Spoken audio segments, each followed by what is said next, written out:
Perkenalkan, nama saya Gilbert Rexelius. Oke, pada video ini saya akan menjelaskan 5 poin.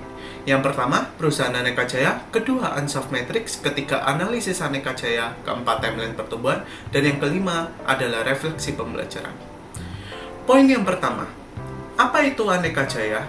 Aneka Jaya adalah sebuah supermarket yang mengusung konsep one-stop shopping, di mana pelanggan dapat memenuhi segala kebutuhan belanja mereka dalam satu tempat.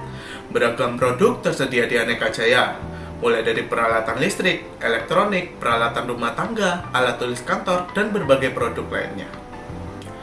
Poin kedua, strategi Unsolved Matrix. Unsolved Matrix memiliki 4 bagian, yaitu market penetration, product development, market development, dan diversifikasi. Masuk ke strategi yang pertama, market penetration. Strategi Aneka Jaya sendiri dalam market penetrasi terbagi menjadi taktik individu dan bisnis atau UMKM. Di mana dalam taktik individu sendiri, Aneka Jaya memiliki strategi untuk membangun program loyalitas dalam bentuk kupon untuk pembelian berulang. Selain itu, Aneka Jaya juga berencana untuk membuat paket bundling dan promosi bulanan. Kedua, taktik bisnis, di mana Aneka Jaya akan membuat skala diskon progresif, di mana semakin sering konsumen beli, maka harga akan semakin murah. Selain itu, Aneka Jaya juga akan mengadakan workshop atau pelatihan untuk perawatan peralatan untuk pemilik kafe atau toko. Strategi kedua, product development. Dalam strategi ini, Aneka Jaya juga memiliki 2 fokus utama, yaitu individu dan bisnis. Untuk individunya sendiri, Aneka Jaya akan membuat paket premium affordable dan home starter kit, di mana paket premium affordable itu memiliki elektronik yang hemat energi dengan garansi panjang. Untuk paket home starter kit sendiri adalah peralatan dapur ditambah listrik dasar untuk keluarga baru. Sedangkan dalam untuk bisnis, Aneka Jaya akan membuat paket khusus UMKM dan berbagai perlengkapan untuk memulai bisnis. Selain itu, Aneka Jaya juga akan membangun produk private label, di mana dalam paket UMKM ini, Aneka Jaya akan menyediakan peralatan dan Aneka Jaya juga akan menyediakan berbagai pelatihan. Strategi ketiga, market development. Dalam strategi ini, Aneka Jaya akan melakukan ekspansi secara geografis dan segmentasi, di mana Aneka Jaya akan membuka cabang di kota satelit Jawa Timur. Selain itu, dalam ekspansi segmentasi sendiri, kita akan mulai menjangkau kalangan muda umur 18 hingga 24 tahun dengan menyediakan produk yang sesuai dengan tren. Strategi keempat, diversifikasi. Dalam strategi ini sendiri, Aneka Jaya mempunyai strategi yang related dan unrelated, di mana strategi related sendiri akan lebih berfokus kepada layanan instalasi atau perbaikan peralatan listrik dan rental peralatan event.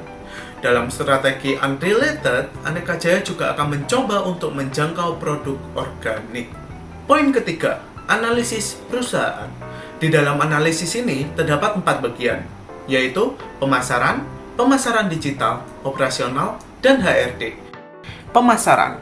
Aneka Jaya sendiri memposisikan brandnya untuk seluruh kalangan masyarakat dari bawah hingga atas. Kemudian pemasaran digital. Untuk sekarang, Aneka Jaya masih belum memanfaatkan potensi penuh dari media sosial dan e-commerce, di mana Aneka Jaya untuk saat ini hanya menggunakan media sosial sebagai media komunikasi dan membangun customer loyalty. Dalam operasional, Aneka Jaya melakukan pencatatan inventory dan semua penjualan secara digital. Dan untuk distribusi produk, Aneka Jaya menyediakan beberapa kendaraan untuk melakukan pengiriman.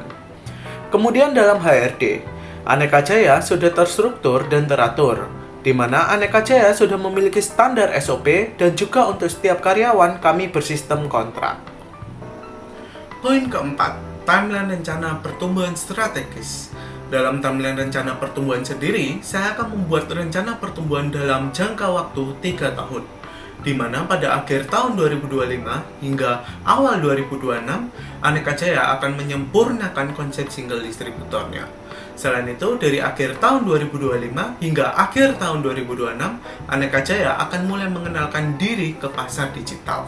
Dalam waktu 2026 akhir hingga 2027 awal, Aneka Jaya diharapkan sudah mampu untuk menambahkan divisi baru untuk e-commerce, Kemudian, waktu 2027 awal hingga 2027 akhir, Aneka Jaya akan menganalisa kesalahan dalam pembukaan cabang pertama pada tahun 2010. Disusul dengan membuat planning dan persiapan pembukaan cabang yang akan dilakukan selama 2027 akhir. Dan pada 2027 akhir hingga 2028 awal, Aneka Jaya akan mencari lokasi cabang yang strategis. Dan 2028 awal hingga seterusnya, Aneka Jaya diharapkan dapat menerapkan rencana yang telah disusun. Poin kelima, refleksi pembelajaran. Selama proses pembelajaran di mata kuliah Family Business ini, saya belajar sangat banyak. Di mana hal yang paling berdampak kepada family business saya sendiri adalah saya belajar bagaimana cara melakukan import. Di mana di setiap sesi mentoring, saya selalu banyak belajar hal baru dan diberikan arahan untuk perkembangan Aneka Jaya. Selain itu, saya juga diperkenalkan dengan banyak anggota Fembus lainnya, seperti yang membantu saya untuk memasukkan barang dari China.